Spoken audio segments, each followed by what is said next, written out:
someone like the president, like Donald Trump himself, is in some ways very particular about what he wears. I mean, it really feels like it is reminiscent of circa mid 80s, early 90s, when he probably felt at his sort of best as a businessman. And it's been written about a lot, this idea that he not only hires people for his administration, but he casts people for his administration. He loves people who he thinks sort of look the part. It's kind of communicating something about power. Hello, hello. I'm Brittany Luce, and you're listening to It's Been a Minute from NPR, a show about what's going on in culture and why it doesn't happen by accident. The relationship between politics and high fashion isn't new, but something is definitely changing. That's why it's been so curious to see the likes of Lauren Sanchez and Jeff Bezos at Paris Fashion Week, or Bryan Johnson and Clavicular walking the runway. To unpack all this, I invited Pulitzer Prize winning critic Robin Givhan to the show. Robin has been an instrumental voice in fashion criticism for years. Robin joins me to set the record straight about fashion's flirtation with politics and how we want our politicians to look. Robin, welcome to It's Been a Minute. Thank you very much for having me. My pleasure, my absolute pleasure. I'm a longtime reader, longtime fan. I've been reading you for like decades. Thinking broadly and kind of pulling out to sort of the everyday person such as myself. It seems like we all have this, it seems like that we're all sort of chasing this idea, both, myself as really a constituent and politicians and political figures in terms of like how they want to present themselves. Like a lot of people are trying to sort of define or chase what their idea of what power looks like in fashion or in style. It's funny, like when on the campaign trail, we kind of hope that politicians kind of look like us. Like I think about, when you see a figure who's typically almost always in a suit, like Zohran Mamdani, the New York City mayor, or former President Barack Obama, especially when he was on the campaign trail. You want to see them with their sleeves rolled up and with the jacket off. You want to see them pushing their tie over their shoulder so they can eat some fried food at the Iowa State Fair or what have you. Or you want to see them kind of dressed like Tim Walz, whether he's in his camo or some, a dad in plaid. Like, I think there's an expectation that we want our politicians to look like us to a certain degree. I think about like how George W. Bush would often be wearing a sort of like Western wear. That image feels very associated with the idea that a lot of people thought about him as like a guy you'd want to have a beer with. Like we kind of on some level, at least when they're campaigning, we want politicians to seem or look or dress like we do. But then when they kind of like ascend to their elected role, we also expect them to look like polished and professional. And then, of course, still, like, even if you elect someone and you're, a reason why they're in the public eye or have ascended to whatever post they're ascending to, we do endlessly kind of pick them apart for their sartorial and style choices. In some ways, there are many ways that are fair, in some ways that may be unfair. I wonder, what do we actually want our politicians to look like? I mean, I think we want them to look like the best version of ourselves. And that obviously means something different, probably to each person. But I think there's this element in which you want them to be recognizable to you as someone that you feel that as someone who sort of makes sense to you. But I think at the same time, we want them to be a bit better. You want them to be more polished. You want them to look a bit more professional. You want them to look a bit more, sort of ready to step into any environment and wanting them to look comfortable in any environment. And a lot of that is certainly the attire, but it's also the way that they move in the attire. Because there are people, you take, someone in a suit, right? I mean, yes, Zohran Mamdani wears a suit, but he also can wear that suit and walk into a classroom of elementary school children Mm-hmm. and be able to move in that suit, Like get down on the floor and have them climb all over him, which we right, saw recently. Yeah. in a way that shows you that, he's more than a suit, that that he is able to sort of bring his entire self, Hmm. into that space.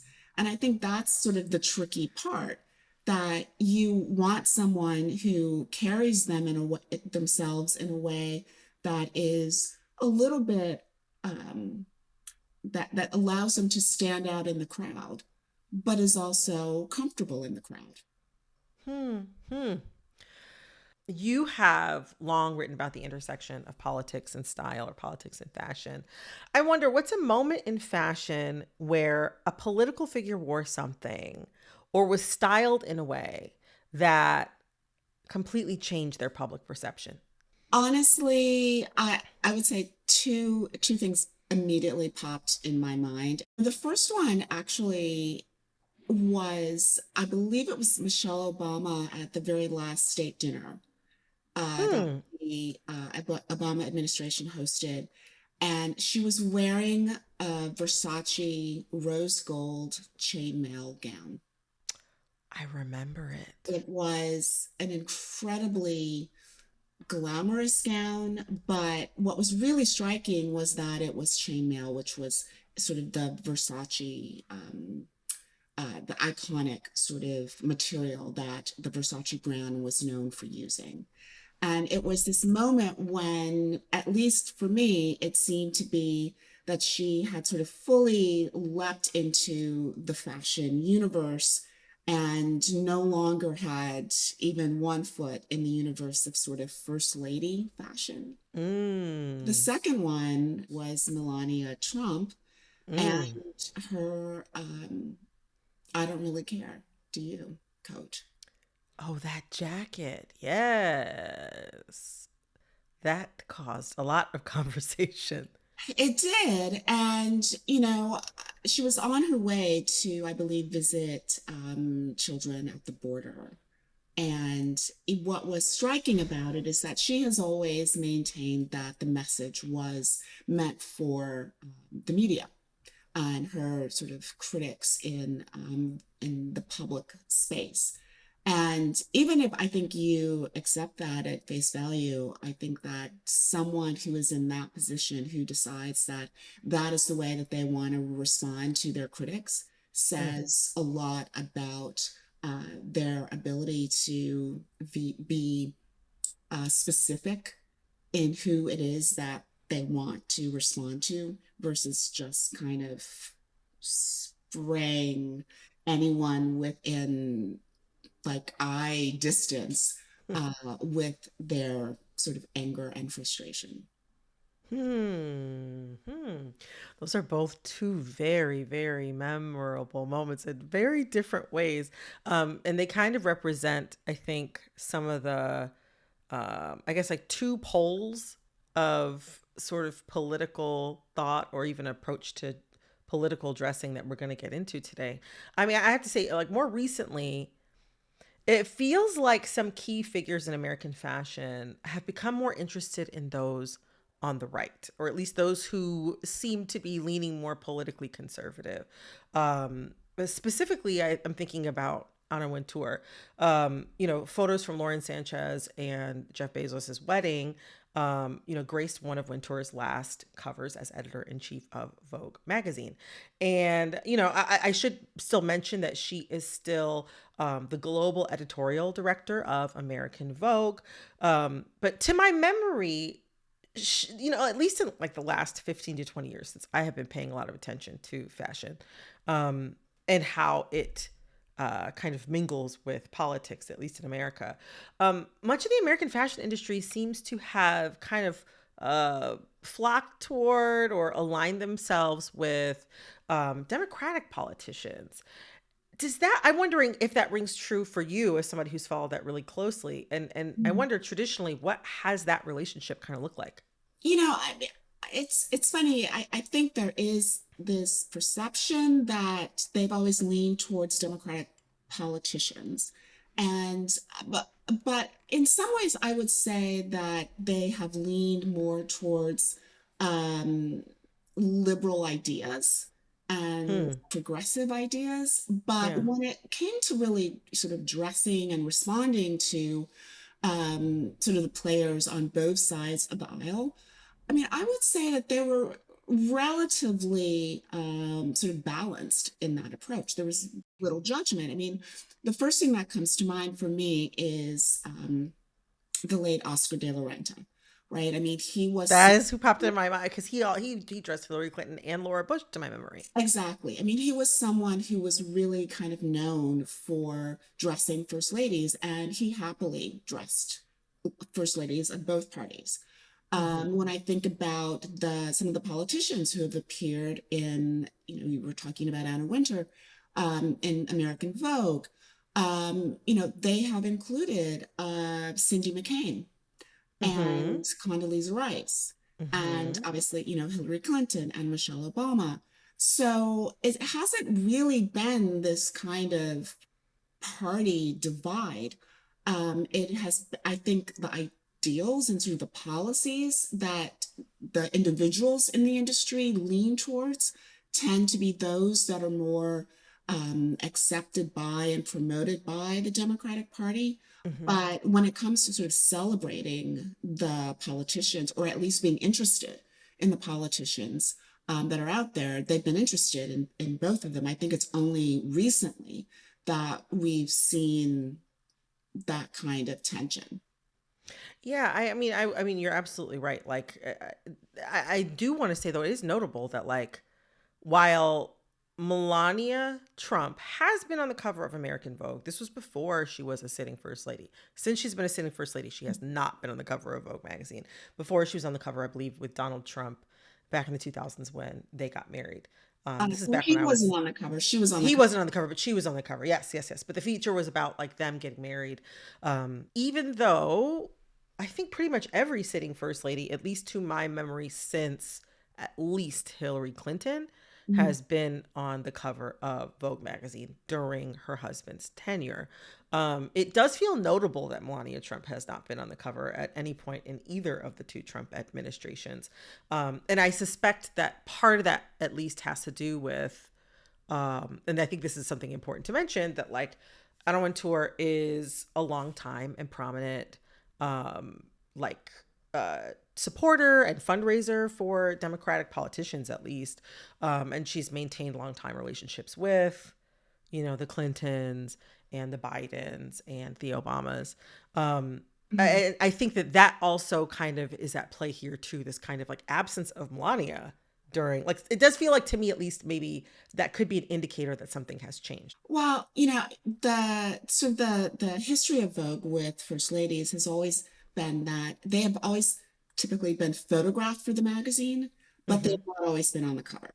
You're right. Mm. Hillary Clinton was the first one who was on the cover.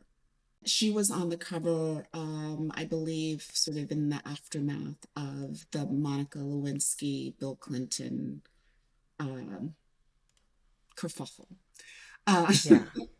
and then after that, Michelle Obama was on the cover as, you know, this historical first lady.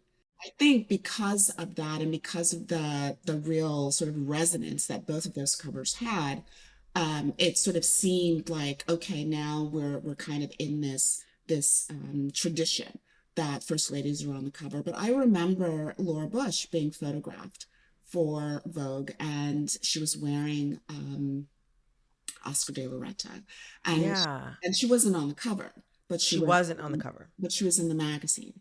It was a Uh, big spread, I remember. I think she had like a yeah, navy gown or something like that. It was a big deal. yes, that sounds right to me. You know, the first Trump administration was so divisive going into that inauguration.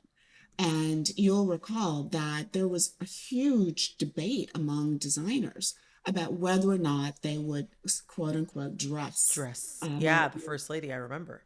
And you know, it was a real sticking point because with this idea of dressing the first lady really is about, are you going to make specific garments for the First Lady? Are you going to Hmm. do one-offs? Are you going to, alter things that already exist in your collection for the First Lady? And as a result of a lot of that tension, one, Melania Trump sort of bought a lot of things just sort of off the rack. Hmm. And she also turned her attention to a lot of European designers, which I think also sort of spoke to her sensibility, Hmm. sort of stylistically. And that was a huge shift because typically we think of part of the role of the First Lady, as is sort of the role of any administration, is to celebrate American brands, American manufacturing, American Oh. artistry. Yes, I still remember from the first Obama inauguration what a big deal it was that Michelle Obama wore this like white Jason Wu Mhm. gown, which does, to your point, it feels like a big contrast to like this very slinky, almost like liquidy rose gold Versace number that she wore for the last state dinner. They sent almost completely different messages to a certain degree. But that first gown that she wore in the at the 2009 like I think inaugural ball, Mhm. it definitely sent this message that felt like young, optimistic, and specifically optimistic about America and its possibilities. And I think that that to me signaled to the fashion industry, who had already done, I think like I remember fashion designers designing sort of exclusive like Obama campaign merchandise and selling that on the website as like a way of fundraising. But like to me, it signaled that she wanted to have a relationship, or that there was going to be a relationship between her and American designers. And that lasted, I mean, that lasted for like 8 years straight. And in some ways, it could be said continues to this day. It was also a really interesting moment in choosing someone like Jason Wu because Mm-hmm. he was really, in many ways, kind of an untested designer. I mean, he was Hmm. a very young designer. His company was not that old. He was, an immigrant. I mean, Yeah. a lot of the things at play there really kind of spoke to the kind of administration that we were that was being set up. And the same was true about the suit that she wore at the swearing in, which had been designed by Isabel Toledo. And Yes. both of those designers were really like small independent brands. And we talk a lot in the world of politics. I mean, people talk a lot about small business owners, right? Everything is always about like, what do small business owners have to say? And I think a lot Mm. of people forget that most American fashion brands are small businesses. I mean, there's a few that are sort of these Yeah. giant Yeah. monoliths, like a Ralph Lauren, $1 billion company. But most of them we're talking, medium size and sometimes, bubble gum and a prayer kinds of businesses. And so that was a real reflection, I think, of not just sort of aesthetics, but also sort of the way that about entrepreneurship and capitalism and sort of the way that businesses are born in the US. Oh, certainly. Did you see the Melania film? I did. Okay, I did as well. I did as well. Fashion was such a big part. It was such a big part of that film. It was. I mean, you absolutely get a sense of the care and the precision that she applies to her wardrobe and to her public presentation. What I thought was interesting, though, about the film and about her approach to fashion is that, I completely respect, someone's approach to fashion that is very much about the aesthetics of it. Hmm. And I think that is, at least for me, where her eye is focused. I mean, there was a part of the film where you see her really zeroing in on the collar of, the shirt that she's wearing underneath a coat. Hmm. And, she's looking at it and she's concerned about sort of centimeters, millimeters, really. And and that is one point of view. What I found interesting is that she was seemed to be less interested in the narrative and the stories that fashion Hmm. can tell about um, the things that we think are important, or the ways in which we want to direct someone's attention, sort of the narratives that we want to tell. And, I think she is very concerned about the images that will last in history Hmm. versus the narratives that will last in history. I want to kind of stick for a second with sort of how, like, Republican figures on the right um, kind of are communicating or exploring their specific relationship to style right now. Mhm. I think about someone like the president, like Donald Trump himself. He is, in some ways, very particular about what he wears. There's a certain type of shoe that he really likes to buy that he prefers for, from what I've heard through various reports about his, about his cabinet and his colleagues that he's working with. There's a certain type of shoe that he likes to wear that he would prefer if his staff wore. There are, he kind of wears these suits that remind me of kind of the fit of the suits that like my dad and his coworkers wore in the 90s. Not to say that it's like necessarily an outdated fit. It just feels very reminiscent of that time. A time I think when a lot of people associated him, Donald Trump, with like a power and opulence and possibly being kind of at his height or approaching his height of like wealth, fame, in a pre-politics sense, Mhm. and relevance in a pre-politics sense. And he styles his hair a very specific way, and his complexion looks a very specific way a lot of the time. There, even I think about someone like, I don't know, like Pete What's Hegseth, or that just specific way, Brittany? I'm kidding. it's kind of like there's volume, there's height. It has real structure. It has real structure, but there's this kind of, I don't know if it's a brand of masculinity or a way of styling. But even thinking not just about the men but about the women. I mean, there was a whole like trend on social media, the sort of conservative girl trend where, women were styling their hair and makeup in a specific way that they felt mimicked how many conservative women, whether they are public figures or private figures that post online, on social media, like there's like a sort of teased kind of blown out hair, and that might have a little bit of volume, but maybe perhaps not a ton of shine, a kind of chalky makeup appearance, regardless of complexion tone, and very pronounced eye makeup. Mhm. But there does seem to be a kind of sensibility. I wonder, or at least like there is an approach, like a very palpable Yeah. approach to how to use style and fashion as a means of communicating one's values. I Well, wonder, what does that look like in the Trump era? I mean, I think there's a lot to unpack there. Um, I think first, the disclaimer, right? I mean, there's no sort of Republican style of dress versus Democratic style of dress. I mean, um, but I think that within sort of the Republican world of sort of Trump supporters, there are certain things that some of them tend to emphasize. And I think one of those things is the idea of the emphasis on gender and very traditional, classic, stereotypical ideas of what um, femininity looks like and what Hmm. masculinity looks like. And I think you see that in the way, as you were describing this, some of the makeup and the hair and the eye makeup in particular, and Hmm. the big blown out hair and the brightly colored dresses that are. They kind of go against conventionally, I think, what many people think of as beautiful or pretty now, even though they're kind of doing the makeup and the hair to the max. Mhm.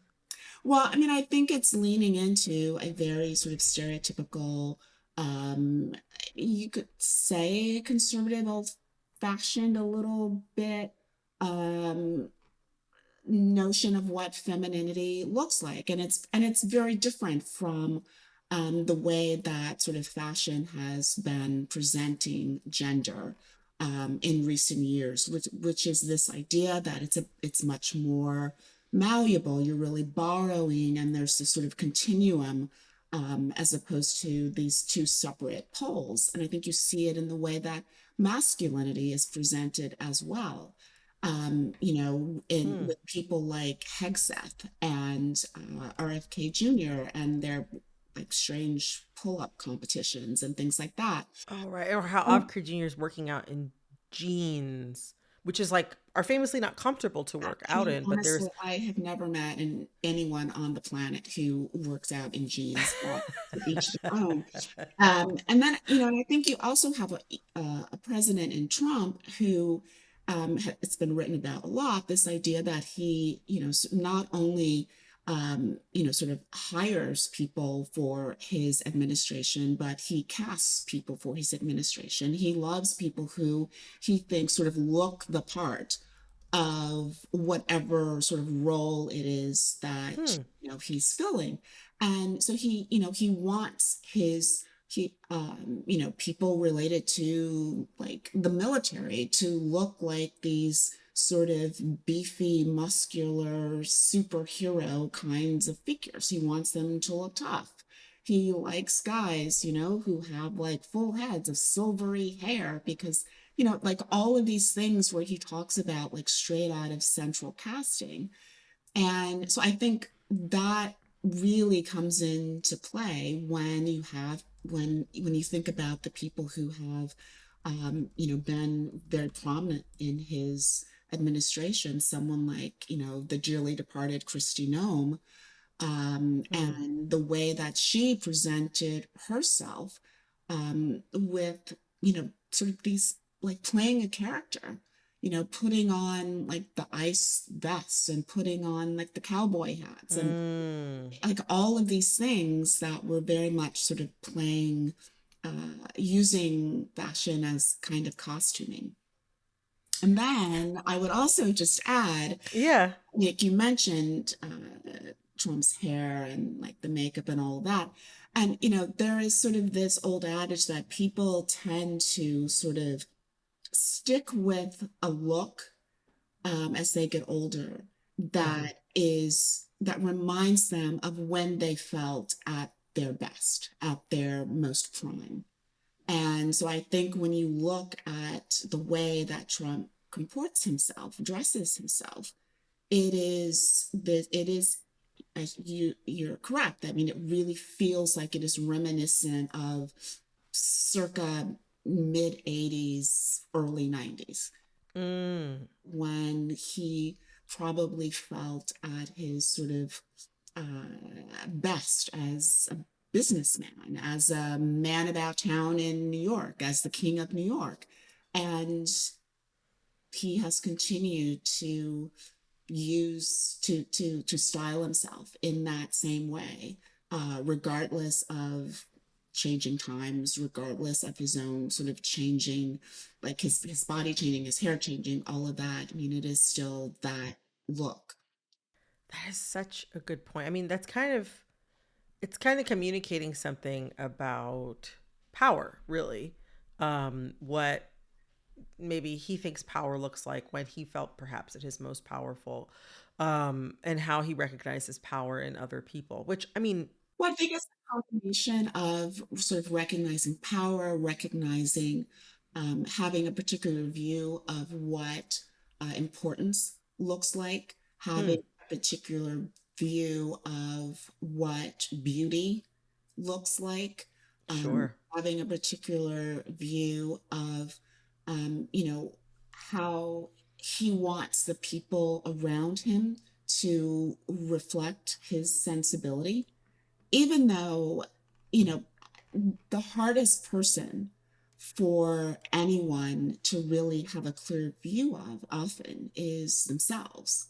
And so I think when you kind of look at him and then you look at the people that he surrounds himself with, sometimes there's this disconnect that you see visually, but I don't think that there's necessarily a disconnect in the way that he sees himself fitting into that fitting into that lineup of people.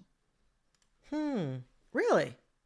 Oh, sure. I think he sees himself as, this sort of vigorous macho guy. I mean, I think that's how he sees himself presenting. Hmm. Hmm. As we discussed, it's not necessarily it's not monolithic. Right. There's so many other ways, even ways that might seem a little bit more sort of like youth forward, and very online, very digital. Um, I'm thinking about like Braden Peters, also known as Clavicular, the controversial, to say the least, looksmaxxing influencer. We've discussed him on this show before, and at this point, I think a lot of people are aware of him, at least because of a very interesting interview he did with CBS. He was kind of like bubbling. He was beginning to crest with the mainstream, I think, when we discussed him on the show a couple months ago, and now he's definitely somebody. But part of like a major step or leap forward, kind of like in his rise, was him walking the runway for a New York-based designer named Elena Velez. And she has a markedly different aesthetic, let's say, than I think what you might see if you're kind of scrolling through the conservative girl makeup trend on social media. But she has been deliberate, embracing a variety of controversial right wing figures. Whether it is, having Clavicular walk the runway, to having George Santos sit front row at that same fashion show. She has a very different look. She's kind of associated with what people refer to as like the dime square crowd. She's taking a totally different tack. Yeah, I mean, I think, fashion is very good at reflecting back at us what's going on culturally and magnifying it to some degree or magnifying different aspects of it. Mm-hmm. There definitely are some sort of, conservative strands that are moving through, the fashion universe. I mean, there are the elements of, as we were talking about, sort of the hyper femininity and Mm-hmm. the machismo and the idea of, I hate to use the term looks maxing because it just seems like you There's a give lot you give with it. something sad a term and Mm. it's not supposed to be sad, and I don't know. But this idea of trying to chisel your way and Or hammer your way. hammer your way and vitamin your way into some kind of perceived idea of perfection, I think is very sad. And I don't know that that is, to me, that's not necessarily sort of a conservative thing as much as it is a um, terminally online kind of thing. Um, I don't want to call it conservative because there are definitely people who are conservative who would look at some of that kind of, let's hear that kind of language and be appalled by it. I mean, that's Sure. beyond conservative. That's into like some kind of, anyway, it's beyond conservative.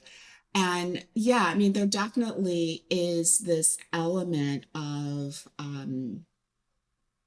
having this idea, to go back to the visual aspect of it, having this idea of what perfection is. Hmm. The looks maxers, right, are quite specific about what they're aiming for. And what they're aiming for is a particular, it is white, it is chiseled jaw, it is Mm-hmm. um, a very white Western European look.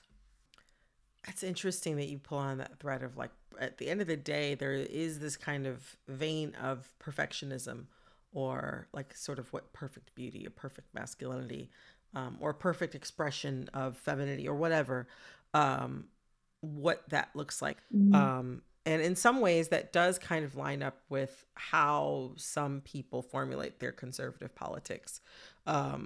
a narrow so what someone may describe as a narrow or very specific set of what constitutes acceptable behavior, how one should look, what constitutes what's acceptable in society. Mm, Even thinking outside necessarily of Republican, Democrat, just thinking about a conservative mm. conservatism more broadly does feel like it's kind of concerned with specificity and narrowing and kind of meeting a certain standard. Yeah, well, I mean, as soon as you decide that there is a singular ideal, then you've automatically suggested that anyone who doesn't, the farther away from that ideal you are, the the less perceived value you have. Hmm. When you start talking about sort of, the ideal physicality of someone, well, then you're getting into very disturbing eugenics, white supremacist kinds of Hmm. categories. That then, of course, opens up the all the questions of, well, what is this ideal? Who says it Hmm. is the ideal? Why is it the ideal? What are we trying to say by declaring this the ideal? And what are we trying to say about all of those people who don't meet it? And, I think that's like the part of the conversation that sets people's teeth on edge and says a lot of very distressing things about where we are right now, because that's not moving forward. That's turning the clock backwards. Hmm. Hmm. Hmm. Thinking about this current moment in fashion and kind of circling back to sort of where the fashion industry is at. Mhm. Um, Anna Wintour's relationship to the Bezos Sanchez couple has kind of taken an interesting turn, not just from covering their wedding and putting it on the cover of Vogue magazine. But Anna Wintour has been seen at various Fashion Week events with the couple. Law Roach has begun styling Lauren Sanchez, which has been kind of an interesting turn of events and kind of different from I think how how do I put it? Like the Bezos Sanchez couple's alignment with, or at least relationship to, like the Trumps and the Trump administration. I don't know that Jeff Bezos would say that they were best friends, but the couple was, they attended a lot of the couple's like most important and key inauguration events. If there isn't a strong relationship there, there is at least maybe an attempt at a mutually beneficial relationship there, and at least it seems like on perhaps the Trump administration's end of things, a desired relationship there. Even though Bezos himself has donated to both Democratic and Republican causes, Amazon's PAC, like their political action committee, has donated primarily to Republican politicians and causes. I wonder, and now too, Lauren Sanchez and Jeff Bezos, they are the primary donors for the 2026 Met Gala, which feels a little, I don't know, like sort of their prominent featuring in at least what's been communicated about the Met Gala thus far. It does feel kind of notable to me, because this is also a year that Beyonce is going to be, I think, like co-chairing or co-hosting the event. It feels like a big step forward in kind of how at least the Vogue brand, or Condé Nast, if not the fashion industry more generally, might be thinking about their relationship to the kind of power and influence that a couple like that might wield. And I guess I'm wondering, what is this kind of um, growing alliance between Anna Wintour and the Bezos Sanchez's?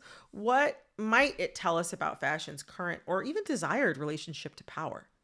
From a distance, I think the biggest aspect of it is money, right? I mean, the Hmm. Met Gala is the key fundraiser for the Costume Institute, and the great moneyed crowd of the next generation, of this generation, it's the tech people. They are the rising Rockefellers and Fords and Carnegies and so forth and so on. So I think some of it is just as simple as that. Like that, if you need to raise money, you go to the people who have money. I mean, billionaires, don't take this the wrong way, but I do think that there's an element of vulgarity. Yeah. And I think that some of this is sort of trying to cleanse it a little bit to make it a little less vulgar by attaching it to cultural institutions. I Like think, a robber baron's library or something like that. yeah, a little bit. I mean, and I think some of it is also just it's a bright, shiny, high impact event. And if you have an interest in, if fashion delights you, then I completely see why you would be enamored in wanting to be involved in that event. And I think fashion delights at least Mrs. Sanchez Bezos. I see that. I don't know that it delights him all that much. I cannot tell from the way that he dresses whether he cares about this sort of thing at all. But definitely, it does seem like she at least is trying to communicate something about her image through fashion, especially over the past year or so. I tend to think that what she's communicating is just, I have a lot of money and I really like clothes. I'm getting that message loud and clear. Well, Robin, I really appreciate this conversation and helping me to unpack this moment that we're in right now at the intersection of style and politics. And I honestly could not think of a better person to have this conversation with. So thank you so much. Oh, well, thank you. I feel like we still have a trunk load of things that are like densely packed, but Well, that's why you have to come back. You have to come back. That was Pulitzer Prize winning critic Robin Givhan.